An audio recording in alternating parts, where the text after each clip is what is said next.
اچھا، تو آج بات کرتے ہیں اسلامی کاروباری اخلاقیات کی۔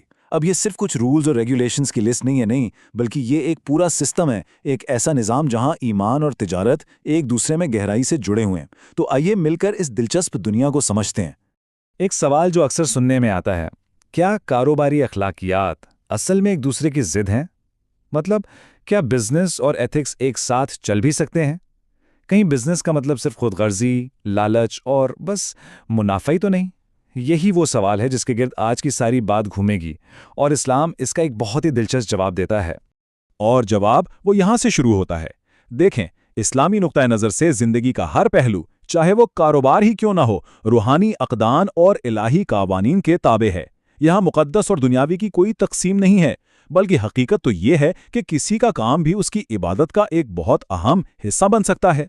چلیں اب پہلے حصے کی طرف بڑھتے ہیں۔ اس پورے اخلاقی ڈھانچے کو سمجھنے کے لیے ہمیں اس کی بنیاد کو سمجھنا ہوگا، یعنی دنیا کے بارے میں اسلامی نظریہ کیا ہے، زندگی اور مال کا اصل مقصد آخر ہے کیا۔ تو دیکھیں، یہاں تعلق کو سمجھنا بہت ضروری ہے۔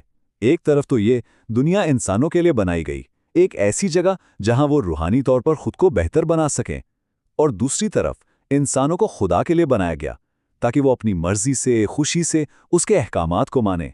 تو اس پورے نظریے میں دنیا خود کوئی منزل نہیں ہے، نہیں، بلکہ یہ تو منزل تک پہنچنے کا ایک بہت اہم ذریعہ ہے۔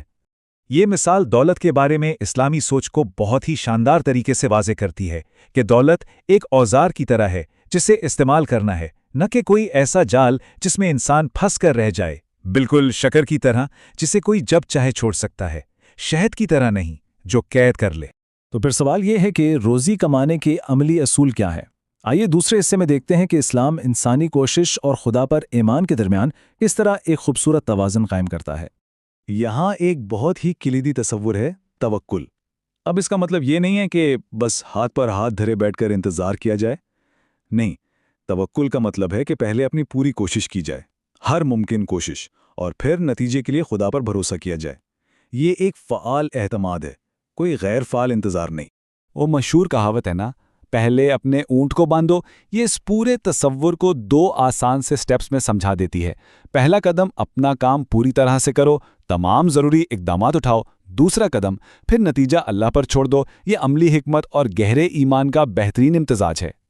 یہ قول اس بات پر زور دیتا ہے کہ محنت اور لگن یہ ایمان کا ایک بنیادی حصہ ہیں، کوئی الگ چیز نہیں۔ دنیاوی کاموں میں سستی کو دراصل روحانی سستی کی علامت سمجھا جاتا ہے۔ اچھا، اب ذاتی اصولوں سے آگے بڑھتے ہیں۔ تیسرے حصے میں ہم بات کریں گے بازار میں انصاف کے اصولوں پر، یعنی گاہکوں اور معاشرے کے ساتھ ڈیلنگ کرتے ہوئے عملی اخلاقیات کیا ہونی چاہیے۔ چوری شدہ لگام کی یہ کہانی ایک بڑے سادہ سے معاملے سے شروع ہوتی ہے۔ ایک شخص کو ایک کام سونپا جاتا ہے، لیکن وہ بے صبری کا مظاہرہ کرتا ہے۔ اور یہاں کہانی کا اصل نقطہ سامنے آتا ہے۔ اس شخص کو بے صبری اور بے ایمانی سے کوئی اضافی فائدہ نہیں ہوا۔ اس کی قسمت میں جو رزق لکھا تھا اسے ملا اتنا ہی۔ فرق صرف اتنا پڑا کہ وہ حلال ذریعے سے آنے کے بجائے حرام ذریعے سے آیا۔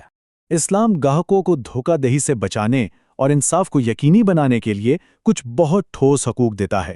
مثال کے طور پر، سودا کرنے کے بعد دکان سے نکلنے سے پہلے اسے کینسل کرنے کا حق، یا اگر چیز میں کوئی خرابی نکل آئے تو اس کا معاوضہ لینے کا حق۔ یہ صرف کوئی اخلاقی نصیحتیں نہیں ہیں، بلکہ یہ قابل عمل حقوق ہیں۔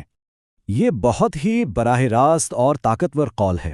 تجارت میں دھوکے اور فریب کی قطعی ممانعت پر یہ زور دیتا ہے، اور یہ جملہ وہ ہم میں سے نہیں ہے، اس عمل کی سنگینی کو ظاہر کرتا ہے۔ اب ہم آتے ہیں چوتھے حصے کی طرف۔ یہاں ہم اخلاقی تجارت کی حدود یعنی ریڈ لائنز پر بات کریں گے اور سب سے اہم ممانعت پر توجہ دیں گے، یعنی ربا، یا جسے عام زبان میں سود کہتے ہیں۔ ربا کا تصور سمجھنا بہت ضروری ہے۔ اسے اکثر انٹرسٹ یا سود کہہ دیتے ہیں، لیکن اس کا اصل مسئلہ ہے خطرے کی غیر منصفانہ تقسیم اور گارنٹی شدہ منافع۔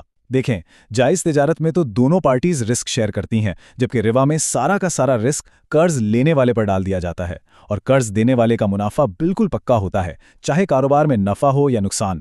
یہ ٹیبل جائز تجارت اور حرام سود کے فرق کو بالکل صاف دکھا رہا ہے۔